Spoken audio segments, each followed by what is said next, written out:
తెలంగాణ రాష్ట్రాన్ని దేశంలోనే భవిష్యత్ ఆర్థిక శక్తిగా అభివృద్ధి చేయాలనే లక్ష్యంతో తెలంగాణ రైజింగ్ గ్లోబల్ సమ్మిట్ 2025ను డిసెంబర్ 8-9 తేదీల్లో హైదరాబాద్లోని భారత్ ఫ్యూచర్ సిటీలో విజయవంతంగా నిర్వహించాం.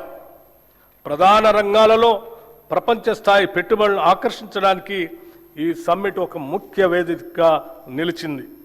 ప్రపంచవ్యాప్తంగా సుమారు 2000 మంది అంతర్జాతీయ ప్రతినిధులు, పెట్టుబడిదారులు, విధాన రూపకర్తలు, ఆర్థిక నిపుణులు, సాంకేతిక రంగ నిపుణులు ఈ సమ్మిట్లో పాల్గొన్నారు.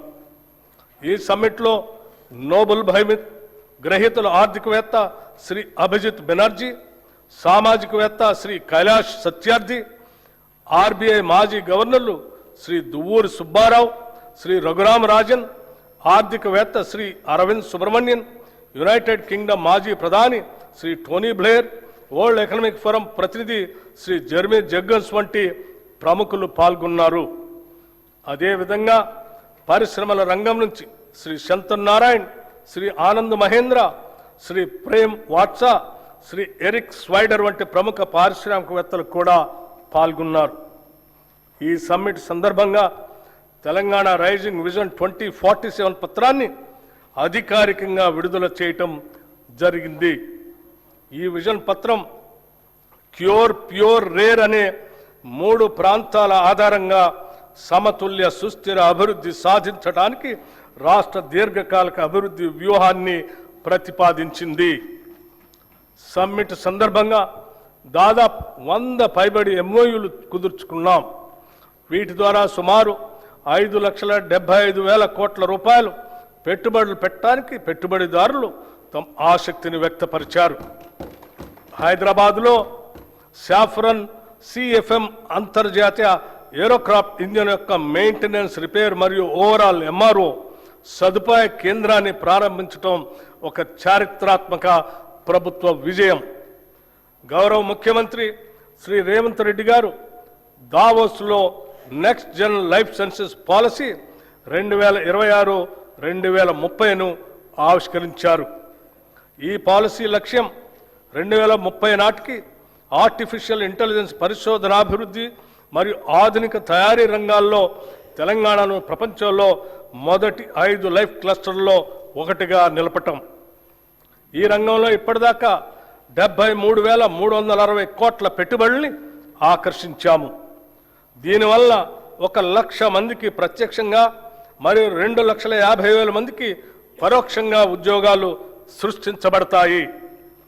సింగపూర్కు చెందిన ఏజీఐడిసి, వియత్నాంకు చెందిన వెన్ గ్రూప్, జేసీకి ఇన్ఫ్రా ప్రాజెక్ట్స్ లిమిటెడ్ సంస్థల నుంచి మొత్తం 1,03,500 కోట్ల రూపాయల పెట్టుబడులు వస్తాయి.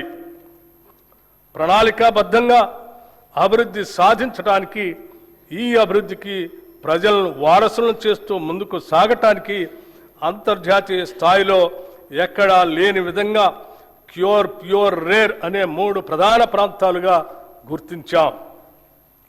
క్యూర్లో సేవా రంగానికి, ప్యూర్లో ఉత్పాదక రంగానికి, రేర్లో వ్యవసాయ మరియు వ్యవసాయ అనుబంధ రంగాలకు ప్రాధాన్యత ఇస్తూ రాష్ట్రాన్ని అభివృద్ధి చేస్తున్నాం.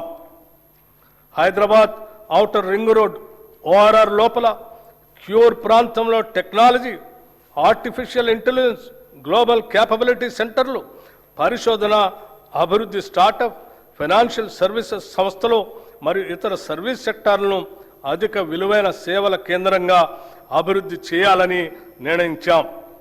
తెలంగాణలో పట్టణ జనాభా 2031 నాటికి 53.8% చేరుకునే అవకాశం ఉంది. ఈ నేపథ్యంలో క్యూర్ ప్రాంత పరిధిని కాలుష్యరహితంగా నెట్ జీరో మార్చేందుకు కావలసిన అన్ని చర్యలు తీసుకుంటున్నాం. ఈ సందర్భంగా health policy, Hyderabad industrial lands transformation పాలసీని కింద కాలుష్య కారక పరిశ్రమలను ఓఆర్ఆర్ బయటికి తరలించేందుకు మరియు సింగిల్ యూజ్ ప్లాస్టిక్ వినియోగాన్ని నిషేధించేందుకు చర్యలు తీసుకుంటున్నాం. క్యూర్ పరిధిలో ప్రస్తుతం ఉన్న పెట్రోల్, డీజిల్ ఆటోలను రెట్రో ఫిట్టింగ్ ద్వారా ఎలక్ట్రిక్ వాహనాలుగా ప్రభుత్వ ఖర్చుతో మారుస్తాం.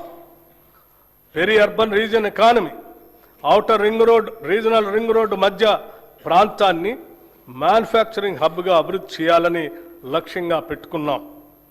ఈ ప్రాంతంలో తయారీ పరిశ్రమలు, ఎంఎస్ఎంఈ క్లస్టర్లు, లాజిస్టిక్ హబ్లు, పారిశ్రామిక పార్కులు ఏర్పడేలా చర్యలు తీసుకుంటాం.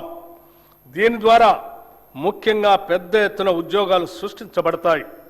ఈ ప్రాంతం తెలంగాణ ఆర్థిక వ్యవస్థకు తయారీ కేంద్రంగా, మ్యానుఫ్యాక్చరింగ్ ఇంజన్గా మారనుంది. రీజనల్ రింగ్ రోడ్ అవతల ఉన్న ప్రాంతాలను వ్యవసాయ వాల్యూ యాడెడ్ ఆర్థిక వ్యవస్థగా ఏర్పాటు చేస్తున్నాం. ఇందులో ఆహార ప్రాసెసింగ్ పరిశ్రమలు, విలువ ఆధారిత వ్యవసాయం, పర్యావరణ పర్యాటక రంగంపై ప్రత్యేక దృష్టి సారిస్తున్నాం. దీని ద్వారా గ్రామీణ ప్రాంతాల ఆదాయం పెరిగి సమగ్ర ప్రాంతీయ అభివృద్ధి సాధ్యమవుతుంది.